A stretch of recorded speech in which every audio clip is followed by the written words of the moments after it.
I'm joined by Tom Burke, CBE, a regular on this show. The argument the professor's putting is that actually these are not very efficient forms of energy. The argument I'm putting is if we do anything like the Joe Biden Act, this is yet more massive taxpayer subsidy for renewables. Well, first of all, you can go green smart ways or stupid ways, and frankly, going nuclear is one of the stupider ways to go green. There are much smarter ways to do it, and if you do it in smarter ways, then we can argue about whether an investment is a subsidy or an investment. It seems to me that exactly what Biden is doing and understands is if you don't invest in driving forward, argue how much should be private, how much should be public, but if you don't invest, then you won't get anywhere. What's clearly happening now is the world's on a trajectory to getting rid of carbon from its energy system. You know what, Tom? I just think I think that's wrong. We can think about ourselves here in the West. I put this to you, that in 2023, we're going to burn 8 billion tonnes of coal. It's more coal going to be burnt this year than has ever been burnt in human history. And we know what the Indonesians are doing, 250 coal-fired power stations, China, India. We know all these things.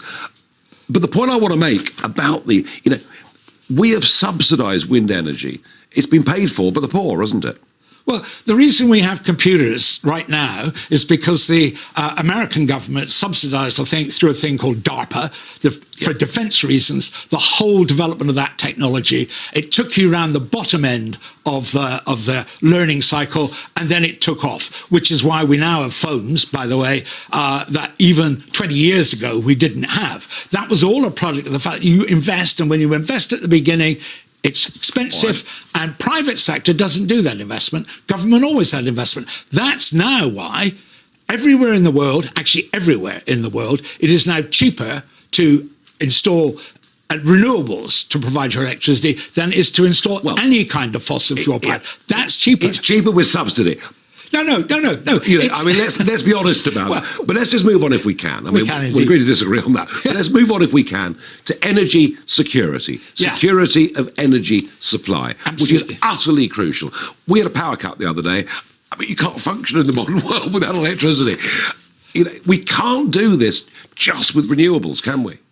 Well, first of all, you're absolutely right about the priority of energy security. The best, smartest, cleverest way to drive bills down is to stop our houses leaking, our buildings, not just our houses, leaking as much energy as they do. That would help in the short term, but it doesn't solve the entire problem. Well, no, of course not. I didn't say it was going to solve the entire problem. I just said if you don't do that, it's like running water into a bathtub you've forgotten to put the plug into. So it's kind of dumb. So let's put the plug in first. The next thing we should do, exactly right, it's got to be affordable, it's got to be secure.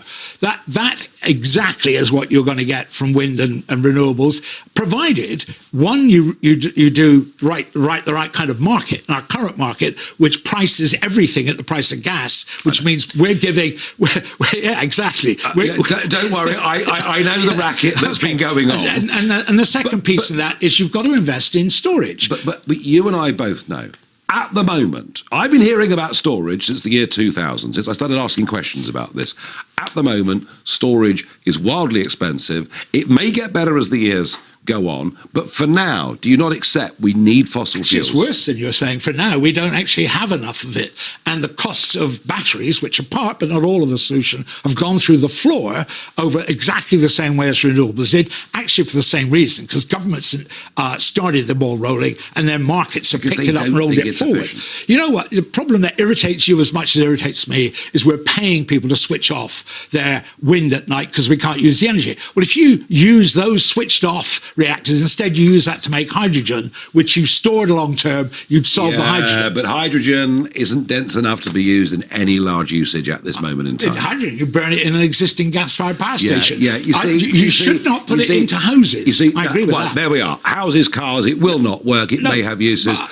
In some ways, I'm not sure Tom Burke and I are as far apart, perhaps, as people think, but it's a big debate. It's a very important debate. Right, absolutely. And, we've had to reopen 2 coal-fired power stations this winter.